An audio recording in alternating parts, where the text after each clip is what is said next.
Bạn đang nghe tiểu thuyết Quả Lệnh, tác giả Bạch Kỳ Dân. Hãy bấm đăng ký kênh để nhận được thông báo khi có chương mới nhất.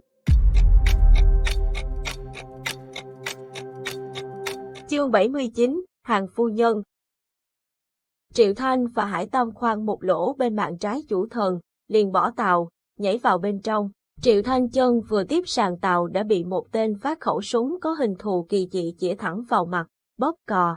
Triệu Thanh phản ứng nhanh trượt chân trên mặt sàn, hạ thấp toàn thân, đồng thời hai tay hai súng nhằm cổ và đầu gối tên kia nhả đạn. Tên kia gục xuống. Đúng lúc này, Hải Tâm bất thình lình bị một tên to con đạp một phát vào bụng khiến anh đau đớn gập người xuống, hự lên một tiếng. Hải Tâm điên tiết ngẩng đầu lên, thấy hắn ở cự ly gần, đang chĩa súng vào anh. Anh liền cứ thế lao đầu vào bụng hắn khiến hắn ngã ngửa ra sau. Trong lúc ngồi đè lên hắn, Hải Tâm đã dí súng vào đầu hắn nã liền 3 phát. Máu và óc hắn bắn thẳng vào mặt anh thành một thứ hỗn hợp tanh nồng. Mẹ mày, lâu rồi ông đây không được mổ xác sống.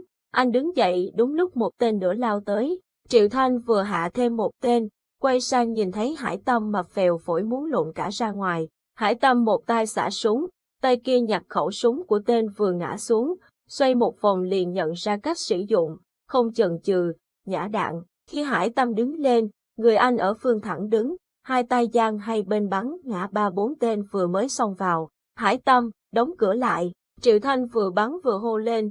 Trong lúc Hải Tâm còn say máu, một tên từ đâu xông tới áp sát phía sau anh. Triệu Thanh nhanh chóng nã đạn. Viên đạn xẹt qua thái dương Hải Tâm, bay vài sợi tóc. Hải Tâm trừng mắt lên với anh rồi đạp cái xác bắn ra xa, rơi trúng người một tên khác.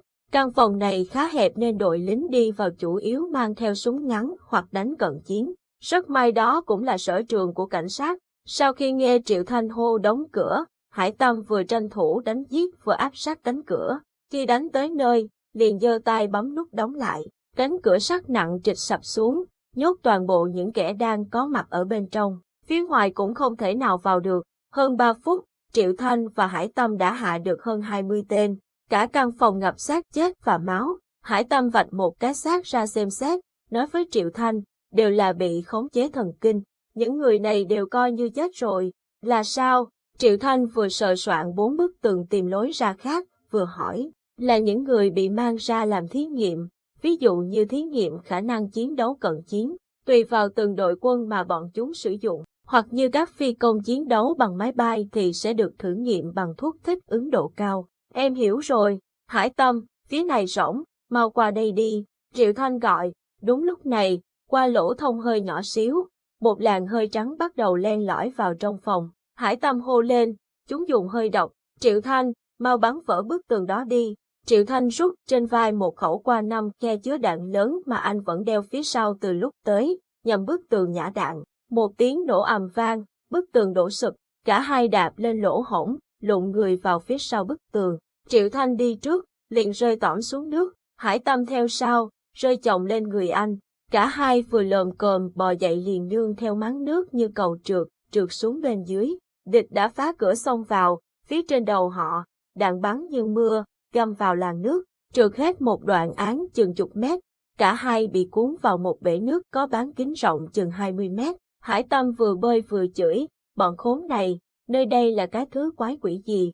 Ngay phía trên đầu họ là một hệ thống quạt gió chạy vù vù, đảm bảo nếu bị cuốn lên đó sẽ biến thành thịt băm. Triệu Thanh không nói năng gì, cầm khẩu qua bắn thẳng vào tâm quạt, hô lớn, Hải Tâm, mau bám vào tường đi. Hải Tâm thấy Triệu Thanh bắn vào quạt gió liền biết ngay anh định làm gì, không chờ Triệu Thanh hô đã tung móc sắt lên cái lỗ lớn ở bên trên, đu ngươi lơ lửng trên không trung. Cái quạt khổng lồ rơi ầm xuống nước, tạo nên một cơn chấn động rung chuyển. Triệu Thanh bắn xong cũng tung móc sắt vọt lên trên. Cả hai lên được cái lỗ lớn phía trên thì cả bể nước khổng lồ đã vỡ nát. Các vòi phun ngầm bên dưới đáy bể bị áp suất nước tác động, bắn vọt lên cao như một màn pháo hoa. Triệu Thanh thấy Hải Tâm trượt chân, liền lao tới đè sấp lên người anh, lăn một vòng trên mái vòm. Đó là một mái vòm làm bằng kính trong suốt. Đúng lúc này, nước ập tới, Hải Tâm tay giữ chặt Triệu Thanh, tay kia cầm súng nhằm vòm kính nã liền mấy phát, vòm kính vỡ tan, cả hai rơi xuống dưới, lăn vào một góc. Lúc ngẩng đầu lên nhìn thì thấy hàng chữ khu vực thủy dưỡng, nước vẫn đang đổ xuống từ mái vòm, Triệu Thanh liền tung chân đạp cửa, cánh cửa không hề nhúc nhích. Hải Tâm bảo, tránh ra, để anh xử lý ổ khóa. Hải Tâm mau chóng móc thiết bị hack khóa, định gắn vào ổ khóa, thì đã thấy Triệu Thanh dí sát khẩu qua, nã đạn. Uỳnh một tiếng, ổ khóa vỡ nát. Triệu Thanh đạp thật mạnh vào cửa khiến nó tách ra khỏi tường thành một khe hở. Anh lôi Hải Tâm lộn vào trong, cánh cửa ngay lập tức xoay chuyển vị trí cũ, nhốt hai người lên trong. Cảnh tượng trước mắt khiến Hải Tâm sững sờ. Đó là một phòng thí nghiệm với rất nhiều thi thể được ngâm trong các bể dung dịch màu xanh nhạt. Những cơ thể nhợt nhạt được gắn đủ các loại máy móc. Đáng sợ hơn là những thi thể phụ nữ trần truồng với mái tóc đen dài nổi lững lờ trong bể nước. Làm nghề pháp y suốt bao năm mà Hải Tâm không nén nổi cơn buồn nôn, liền chống tay vào tường nôn thốc nôn tháo. Đúng lúc này, cánh cửa phía trong bật mở, một người đàn ông luống tuổi cầm e-lab đi ra. Nhìn thấy hai người, ông ta sững lại rồi quay chân định trở lại căn phòng kia, nhưng nhanh như cắt, Triệu Thanh đã áp sát, vươn tay túm lấy cổ họng ông ta, quật xuống. Người này vừa ho sặc sụa, vừa sờ soạng dưới sàn tìm kính. Triệu Thanh thấy tên này chỉ là một nhân viên nghiên cứu, không có khả năng chống cự, liền đá cái kính đã vỡ mất một mắt lại gần tay ông ta. Ông ta đeo kính vào mắt, run rẩy đứng dậy. Triệu Thanh hỏi, ông là ai? Lúc này, Hải Tâm đã nôn xong, liền quay lại. Mắt anh mở to nhìn người đàn ông này, nói, Trương Quân Hách. Người này chính là Trương Quân Hách. Khi nghe Hải Tâm gọi đúng tên mình, liền run lẩy bẩy. Cậu, biết tôi, ông là Trương Quân Hách, viện trưởng Viện Hải Dương học Đông Bắc Cực. Không, nhận nhầm rồi. Hải Tâm đã áp sát tới, nhìn vào mặt ông ta, nói, ông có mặt trên một hồ sơ của Cục Cảnh sát Hà Phong đấy. Tiếc rằng ông không bị tóm luôn đi. Triệu Thanh run lên, sao? Ngày đó, từ cái chết của Triệu Phu Đồng, nhiều phóng viên đã lần ra manh mối, cho rằng có liên quan đến Hàn Anh và Trương Quân Hách. Trong hồ sơ của Cục Cảnh sát có đính kèm bài báo này. Anh có xem qua? Hải Tâm nói. Triệu Thanh phẫn nộ túm lấy cổ Trương Quân Hách, hét vào mặt ông ta, hóa ra là thế. Ông đã câu kết với chủ thần từ khi nào? Cái chết của ba tôi có liên quan đến Viện Hải Dương học, cũng liên quan đến Hàn Anh, đúng không? Giờ bà ấy đâu? Hàn Anh đâu? Trương Quân Hách đối diện với ánh mắt đầy phẫn nộ của Triệu Thanh, không khỏi run rẩy. Ông ta chỉ về phía bể dung dịch ngay gần đó, nói, Tống phu nhân, ở đó. Triệu Thanh gầm lên, mau thả bà ấy ra. Trương Quân Hách gật đầu rồi run rẩy cầm máy tính, thao tác trên bàn phím. Chưa đầy một phút đã thấy các thiết bị trên người Hàn Anh rời ra. Không lâu trước đó, Hàn Anh vừa bị chủ thần ra lệnh quay lại lồng thủy dưỡng.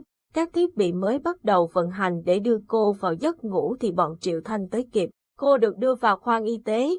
Chẳng bao lâu, Hàn Anh dần hồi phục. Vừa mới có ý thức, Hàn Anh đã ngồi bật dậy, với lấy chiếc áo blues treo cạnh đó, mặc vào người. Cũng nhanh như lúc mặc áo, Hàn Anh gần như bay người tới, giáng thẳng một cú tát trời giáng vào mặt Trương Quân Hách khiến ông ta ngã lăn xuống đất. Hàn Anh giẫm chân trần lên mặt ông ta, gầm lên, tên khốn kiếp này, tôi nhịn ông đủ rồi đấy.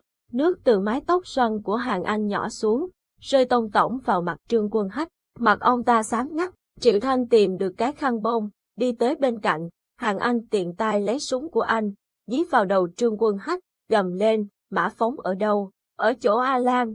Trương Quân Hách nói. Hàn Anh cầm bắn súng phang vào đầu Trương Quân Hách khiến ông ta ngất lịm. Cô đứng dậy, nhìn hai người lạ mặt. Các người là ai? Hàn Anh vừa lau tóc, vừa hỏi. Triệu Thanh. Hải Tâm vừa xem một màn này, có chút cạn lời. Đây là mẹ của tên khốn Tống Nguy. Đúng là mẹ nào con nấy. Tôi là Triệu Thanh, còn đây là Hải Tâm. Chúng tôi là người của Cục Cảnh sát Hà Phong. Cảnh sát các cậu mà cũng tìm tới nơi. Không phải, chúng tôi là bạn của Tống Nguy.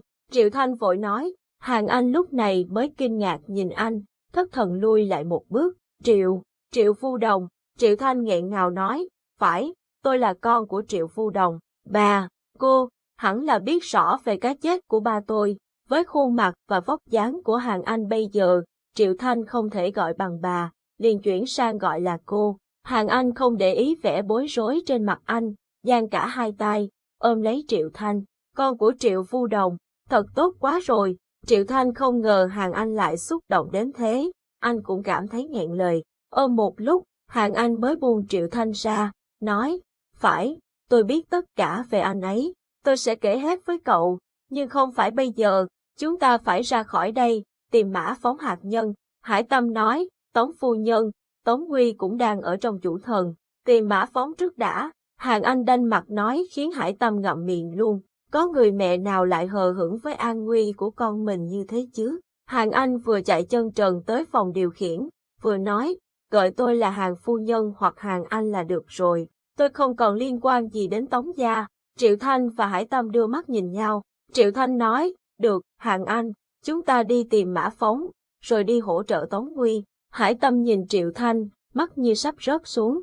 Người ta đáng tuổi mẹ cậu đấy, gọi thế có thiếu đòn quá không? Triệu Thanh phớt lờ, theo chân Hàn Anh vào phòng điều khiển. So với Mã Linh, Hàn Anh cũng không già hơn mấy, đã thế trông còn nóng bỏng, quyết liệt và pha chút ngang tàn, cực kỳ cá tính. Một người đơn giản như Triệu Thanh lại luôn bị hấp dẫn bởi kiểu phụ nữ như thế này. Hơn nữa, gọi Hàn Anh là bà thì có phải rất thiệt thòi cho người ta không?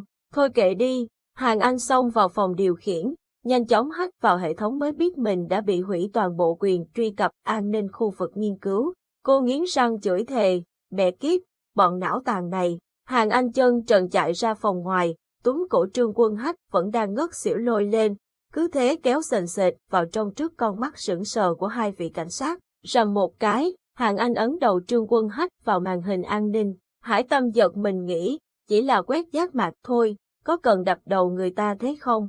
Màn hình nhanh chóng báo quyền truy cập đã được thông qua. Hàn Anh lôi đầu Trương Quân Hách ra, để lại một vết máu trên thiết bị khi đầu ông ta bị đập quá mạnh. Hàn Anh ném ông ta như cái bịch bông, còn tiện chân đá một nhát. Trên màn hình, Alan đang xách chiếc cặp màu trắng, cùng đội an ninh tiến vào trung tâm điều khiển chủ thần. Hàn Anh đập tay xuống bàn cái rầm, nói, không kịp rồi, các cậu, bên ngoài còn người không? Hải Tâm nói, còn, chúng tôi còn người nhưng cậu ấy chỉ là kỹ thuật viên, gọi cậu ta đi. Hàn Anh ra lệnh.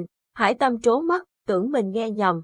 Từ bao giờ cảnh sát các cậu lại nghe lệnh của mẹ con nhà họ? Triệu Thanh không nhìn được cười, quay mặt đi, khởi động kênh liên lạc với Nhạc Ly.